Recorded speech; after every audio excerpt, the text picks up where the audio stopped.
Magandang araw!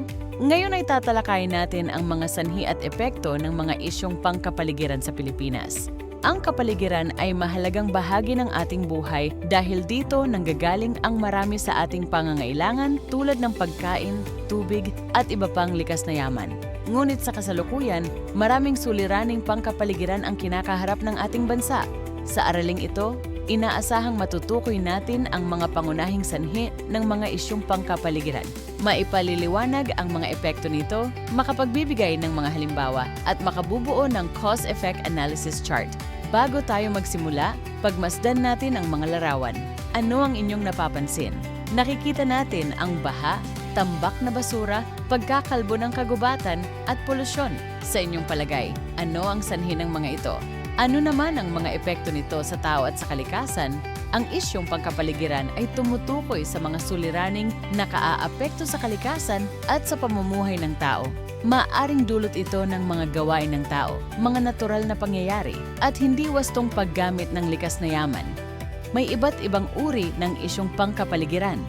Kabilang dito ang baha, pagkakalbo ng kagubatan o deforestation, problema sa basura, polusyon, climate change, at ilegal na pagmimina. Isa sa mga pangunahing sanhin ng mga suliraning ito ay ang hindi wastong pamamahala ng basura. Kabilang dito ang maling pagtatapon ng basura, kawalan ng wastong segregasyon, at pagsusunog ng basura. Kapag napupunta ang basura sa mga kanal at estero, maaari itong magdulot ng pagbaha lalo na kapag malakas ang ulan. Isa pang sanhi ay ang pagkasira ng kagubatan. Nangyayari ito dahil sa ilegal na pagtutroso, kaingin at pagpapalawak ng mga pamayanan. Kapag nababawasan ang mga puno, nawawala ang proteksyon ng lupa laban sa pagguho at pagbaha.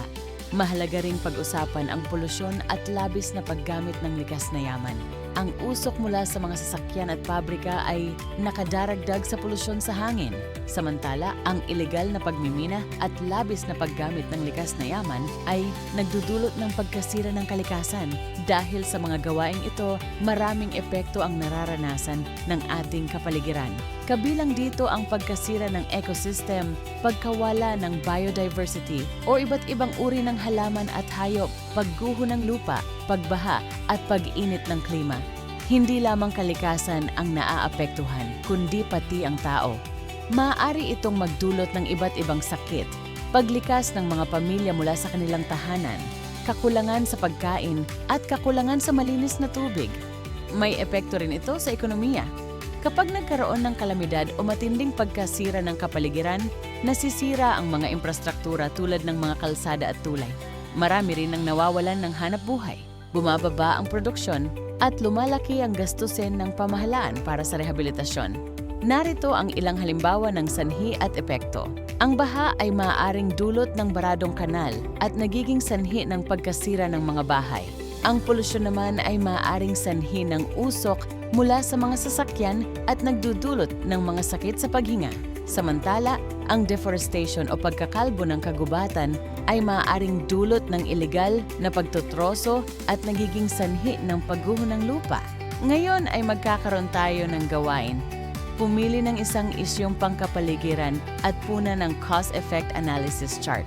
Tukuyin ang isyu, ang sanhi nito, at ang mga epekto nito. Bilang paglalahat, tandaan natin na may iba't ibang sanhi ang mga isyong pangkapaligiran. Ang mga kilos at gawain ng tao ay may malaking epekto sa kalikasan. Kapag napabayaan ang kapaligiran, naaapektuhan hindi lamang ang kalikasan, kundi pati ang tao at ekonomiya. Kaya mahalagang magtulungan ang lahat upang mapangalagaan at maprotektahan ang ating kapaligiran. Para sa pagtataya, sagutin ang mga sumusunod na tanong. Una, ano ang pangunahing sanhi ng pagbaha? Ikalawa, paano naaapektuhan ng polusyon ang kalusugan ng tao? At ikatlo, magbigay ng isang isyong pangkapaligiran at ipaliwanag ang sanhi at epekto nito. Para naman sa takdang aralin, maghanap ng isang balita tungkol sa isang isyong pangkapaligiran sa Pilipinas. Tukuyin ang isyu, sanhi, epekto at posibleng solusyon nito. Maraming salamat sa inyong pakikinig at magandang araw sa inyong lahat.